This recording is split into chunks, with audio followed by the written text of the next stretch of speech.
Breaking news अवां सां share करे रहिया आहियूं। शिकारपुर में बदअमनी ख़िलाफ़ मुकम्मल शटरबंद हड़ताल कई वई आहे।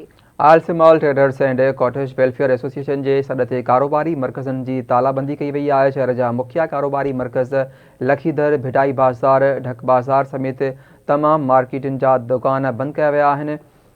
शिकारपुर में बदअमनीअ जे ख़िलाफ़ मुकम्मल शटरबंद हड़ताल कई वई आहे। All small traders and cottage welfare association जी सॾ ते कारोबारी मर्कज़नि जी तालाबंदी कई वई आहे। शहर जा मुखिया कारोबारी मर्कज़ लखीदर, भिटाई बाज़ार, ढक बाज़ार समेत तमाम मार्केटुनि जा दुकान बंदि कया विया आहिनि। शिकारपुर में बदअमनीअ ख़िलाफ़ मुकम्मल शटरबंद हड़ताल कई वई आहे। All small traders and cottage welfare association जे सॾ ते कारोबारी मर्कज़नि जी तालाबंदी कई वई आहे। शहर जा मुखिया कारोबारी मर्कज़ लखीदर, भिटाई बाज़ार, ढक बाज़ार समेत तमाम मार्केट्स जा दुकान बंदि कया विया आहिनि।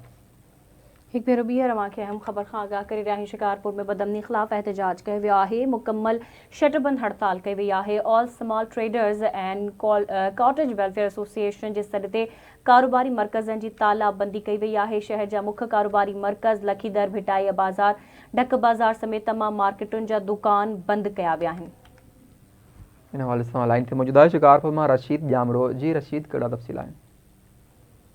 जी बिल्कुल, शिकारपुर ज़िले में अगवा, फुर, चोरियुनि, धाड़नि जहिड़नि वाक़ियुनि वधंदड़ बदअमनी ख़िलाफ़ शहर जे वापारियुनि पारां अॼु मुकम्मल शटरबंद हड़ताल कई वई आहे। ॿुधाईंदो हलां त शिकारपुर जे all small traders and cottage welfare association जे सॾ ते अॼु chambers of commerce and industries, rice mill, अनाज मंडी, गोल मार्केट, सब्जी मार्केट, मीना बाज़ार, चोड़ीगर बाज़ार, पेट्रोल पंप ऐं तमाम नंढनि वॾनि वापारियुनि पंहिंजा कारोबारी मर्कज़नि खे जेके ताला हणी उहे मर्कज़ पंहिंजा बंदि करे छॾिया आहिनि।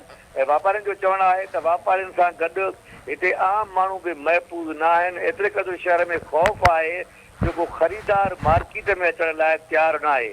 ऐं ॿुधाईंदो हलां त वापारियुनि पारां तमामु मार्केटनि खे अॼु बंदि रखियो वियो आहे। अॼु 2 बजे पिणु शहर जूं क़ौम परस्त धुरियूं, क़ौमी अवामी तहरीक ऐं ॿिया समाजी तंज़ीमुनि जा अॻुवान शहरी ऐं ज़िले में वधंदड़ बदअमनी ख़िलाफ़ शिकारपुर जे मेन मुख्य चौक लखीदर खां प्रेस क्लब ताईं एहतिजाज कंदा। ऐं वधीक ठीक है रशीद, अवां जी वॾी महिरबानी अपडेट करण लाइ।